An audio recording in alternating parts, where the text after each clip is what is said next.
चंदीगड जवळ आल्यावर आपण गाडीची सर्व्हिसिंग करून घेतो. आता परत सर्व्हिसिंग चालू आहे गाडीची. सगळं वरती तसंच कृष्णा रे माऊली. आपल्या प्रवासाचा आजचा दिवस आहे 32वा, म्हणजे आज आहे 1 सप्टेंबर. 1 सप्टेंबर रोजी आपण पोहोचलो आहोत कुंभनगरी हरिद्वार येथे. आणि हरिद्वार येथे आहोत आपण हरिकी पौडी या घाटावर.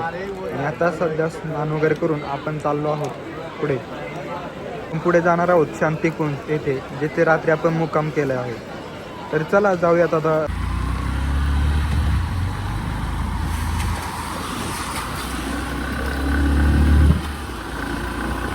अशा प्रकारे आपण निघालो आहोत देवप्रयाग या ठिकाणी. आज आपला मुक्काम होणार आहे. आपण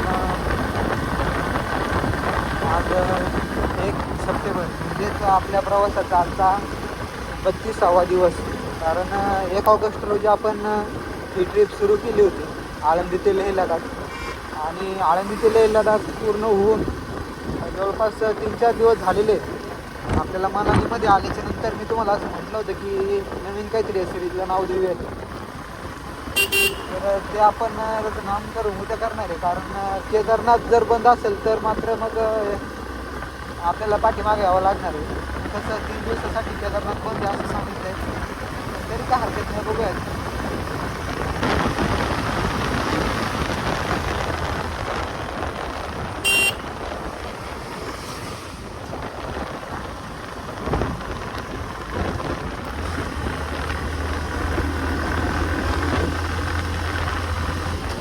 मनालीवरून पाठीमाग आल्याच्या नंतर आपण चंदीगडला गाडीची सर्व्हिसिंग केली फर्स्ट फोन. आणि त्यामध्ये बऱ्यापैकी गोष्टी क्लिअर झाल्यात गाडीच्या. त्यानंतर आपण हरिद्वारला आलो काल रात्री मुक्कामी. आणि हरिद्वारला मुक्कामी येऊन सकाळी हरिद्वार ऋषिकेश करून आज निळकंठ महादेव जो ऋषिकेशपासून एक 20-25 किलोमीटर पाठीमागे म्हणजे बॅक साईडला आहे. तिकडे जाऊन परत आपल्याला रिटर्न यावं लागलं देवप्रयाग या ठिकाणी जाण्यासाठी. तर काय हरकत नाही, आपण तिथून समोर निघलो आहोत. निळकंठ महादेव करून आपण पुढे निघलो. याला 2-3 दिवसापासून पाऊस कंटिन्यू चालू होता, म्हणून आपल्याला काही शूट वगैरे घेता आलं नाही गाडी चालवताना. पण होता येईल तितका प्रयत्न केला आहे मी. जो महत्त्वाचा स्पॉट आहे तो त्या ठिकाणी डायरेक्ट रील शूट करून तुम्हाला अपडेट देण्याचा प्रयत्न चालू आहे. पण काय हरकत नाही. आपण आता गेल्यानंतर जर पाऊस नसेल तिथं तर पूर्ण ब्लॉग आपण त्यामध्ये घेणार आहोत.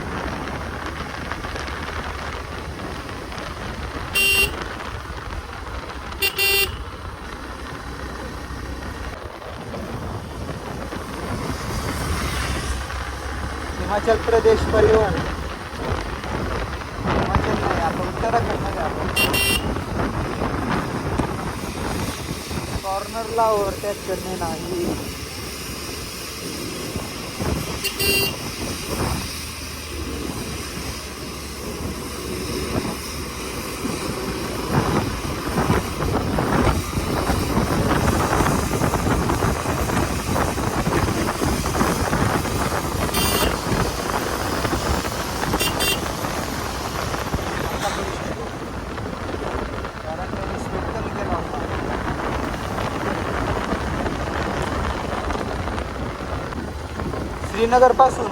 श्रीनगरपासून आपला हा मीटर काटा बंद झाला होता.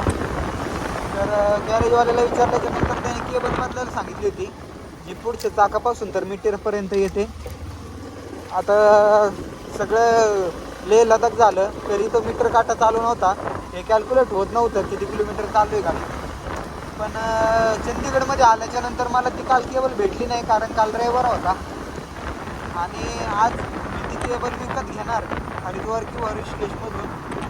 तर सकाळीच अचानक मीटर काटा चालू झाला आहे आणि हे पण काउंट होत आहे. मग आता मला समजत नाही नेमकी प्रॉब्लेम कशाचा होता इतके दिवस.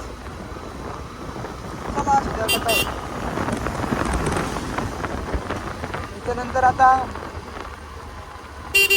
आपण ठरवल्याप्रमाणे इथून पुढची आपली ट्रिप ही 12 ज्योतिर्लिंग 4 धाम हे पूर्ण करण्याचं एक आपण त्या ठिकाणी प्रयत्न करणार आहे. फक्त आता आपलं केदारनाथ झालं पाहिजे. केदारनाथ जर झालं तर आपलं 12 ज्योतिर्लिंग 4 धाम हे सगळं काही कम्प्लीट होणार आहे.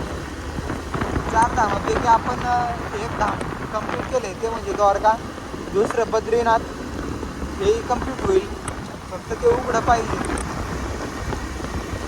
उत्तराखंडमधील 4 धाम गंगोत्री, यमुनोत्री, केदारनाथ आणि बद्रीनाथ हे 4 धामही पूर्ण करायचा आपला मानस होता. पण सध्याची परिस्थिती बघता यमुनोत्री गंगोत्रीला जाणं खूप अवघड आहे. एक वेळ केदारनाथला आणि बद्रीनाथला जाणं सोपं आहे, कारण इकडे जास्त स्लायडिंग वगैरे नाही आहे. आणि जरी झालं तरी जास्त रहदारी असल्यामुळं ते लगेच क्लिअर करून घेतात. पण यमुनोत्री गंगोत्रीला जाणं म्हटलं तर थोडंसं टफच आहे. पण बघू आता काय होतं आहे. रिटर्न यायच्या वेळी जरी समजा सगळं क्लिअर झालं असेल तरी आपण ते करणार आहे. काय आमचा भाग नाही आहे. तर काय होतं आता त्याच्यावर थोडंसं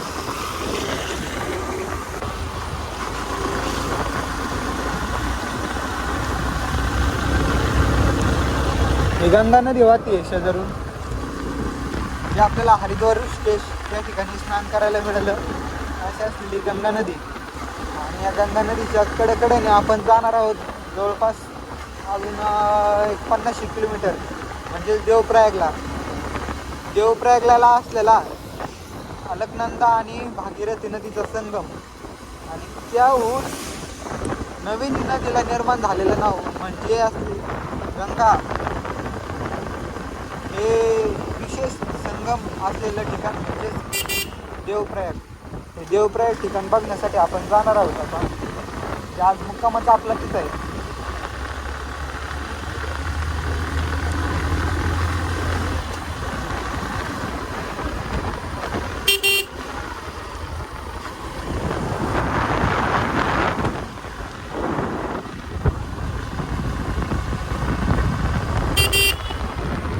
आजचा आपला दिवस 35वा आहे. गेल्या 31 दिवसापासून आपण आळंदी ते लेह लडाख ही ट्रिप आपली रोड ट्रिप होती सोलो ती कंप्लीट करून आता आपण उत्तराखंडमध्ये रात्री आलेले. काल सांगायचं म्हणजे असं की काल एक दुपारी चंदीगडमध्ये होतो आपण. तिथं गाडीची सर्व्हिसिंग वगैरे झाल्याच्या नंतर मुक्कामी हरिद्वारला यायचं ठरवलं होतं. थोडासा रात्री उशीर झाला होता पण भारी मजा आली. कारण काल हिमाचल प्रदेश म्हणजेच HP क्रॉस करून आपण पंजाबमध्ये आलो.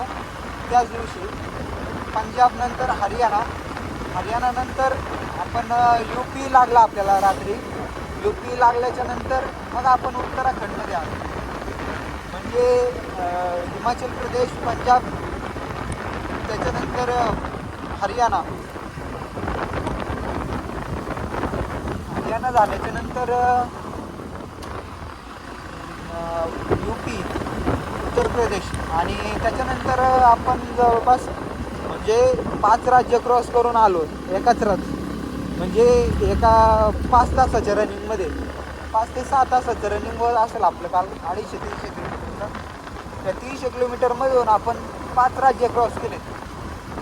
जर बारीक बघायचं झालं तर आपण मंडीपासून जरी निघलो असं जरी गृहीत धरलं तरी मंडी ते चंदीगड.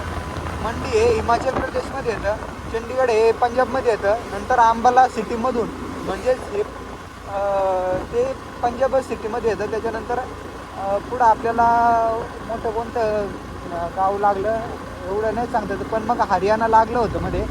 अंबाला मला वाटतं हरियाणामध्ये येतं. त्याच्यानंतर UP लागलं होतं आपल्याला. काहीतरी एक सुरेंद्रनगर म्हणून काहीतरी एक सिटी होती. त्याच्यानंतर आपल्याला रुकडी म्हणून पहिलं एक शहर लागतं उत्तराखंडमधलं, ते लागलं होतं. त्याच्यानंतर आपण हरिद्वारमध्ये प्रवेश केला होता. अशा प्रकारे असलेलं 4 ते 5 राज्यामधून एकाच दिवशी फिरण्याची आपल्याला संधी मिळाली होती काल. आणि खूप मजा आली कारण प्रत्येक स्टेट चेंज करताना प्रत्येक स्टेटचे वेगवेगळे मेसेज येत होते. Welcome to Haryana, welcome to Punjab, welcome to UP and UK. असं भारी वाटत होतं की आपण एकाच दिवसामध्ये एवढे राज्य फिरतोय. जसं उत्तराखंड हे राज्य आपलं मला वाटतं एक 9वं किंवा 10वं राज्य असावं ज्या राज्यामधून आपण प्रवेश करतोय.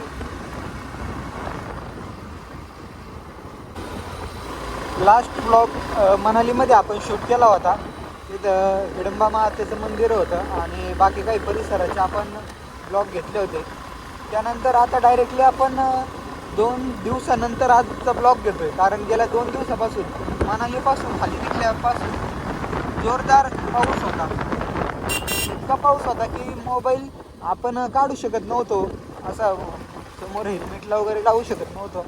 त्याच्यामुळं काही रिस्क वगैरे न घेता आपण सरळ ब्लॉग घेणं टाळलं होतं. त्याच्यानंतर हरिद्वारला आल्याच्या नंतर जवळपास पाऊस तरी कमी झाला नव्हता.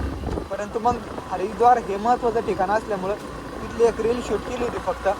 आणि त्याच्यानंतर आता हरिद्वार नंतर ऋषिकेश नंतर निळकंठ महादेव तो करून आपण जेवढे आता देवप्रयागला चाललो आहे तर तेव्हा कुठंतरी पावसाचा जोर कमी होऊन पाऊस बऱ्यापैकी उघडलेला आहे.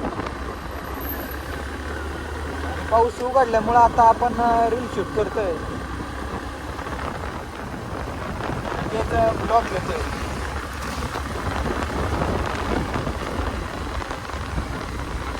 गेल्या महिन्याभरामध्ये आपण जवळपास 9 राज्य क्रॉस करून काल रात्री उत्तराखंड म्हणजेच देवभूमी असलेली हे उत्तराखंड राज्य मानलं जातं.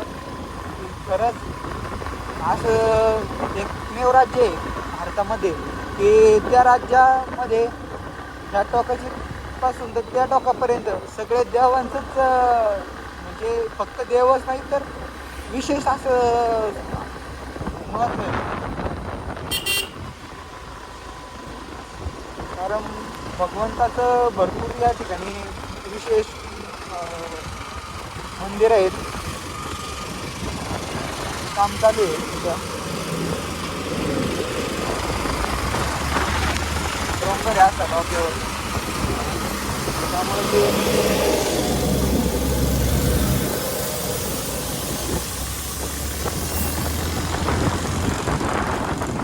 स्लायडिंग वगैरे होऊ नये पावसाळ्यात म्हणून असे सिमेंटचं जे बांधताय तिथं सिमेंट असं लिपून घेतात जेणेकरून स्लायडिंग होऊ नये. आणि जाळ्या पण मारत आहेत. त्या जाळ्या वगैरे आणलेले त्यांनी असं काम चालू आहे. तर चला आता डायरेक्ट भेटूयात देवप्रयागला.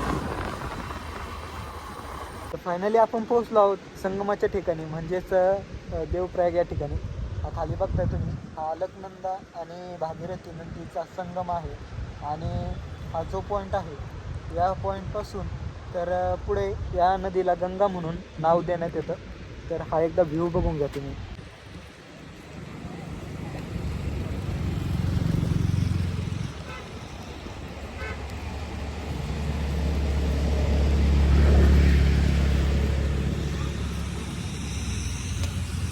यालाही घेतो सोबत.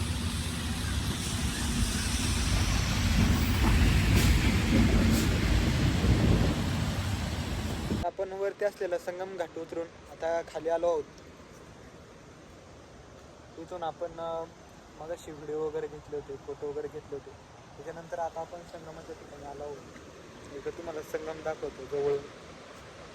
तर हा मेन आणि संगमाचा मेन पॉईंट आहे हा. इथे बरोबर दोन्ही कलरचे पाणी एकत्र होताना दिसत आपल्याला.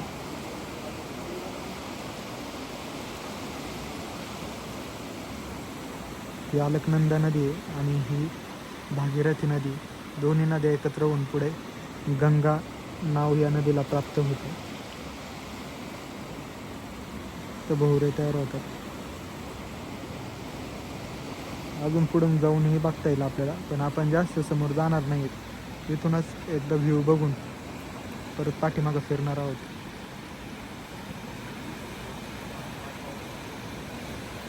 संगमापासून थोडंसं वर चालत आल्याच्या नंतर इथं रघुनाथ मंदिर आहे. या रघुनाथ मंदिरामध्ये आपण सध्या रात्री थांबण्याचा विचार करतोय. कारण दोघं तिघांनी आपल्याला सजेस्ट केलं की रघुनाथ मंदिरामध्ये तुम्ही थांबू शकता संध्याकाळी, काही अडचण नाही. गाडीला पण पार्किंगला व्यवस्था आहे तिकडे शेजारी. तर चला बघूयात काय होते. हा सर्व रघुनाथ मंदिराचा परिसर आहे. आणि हे रघुनंदन म्हणून आहे.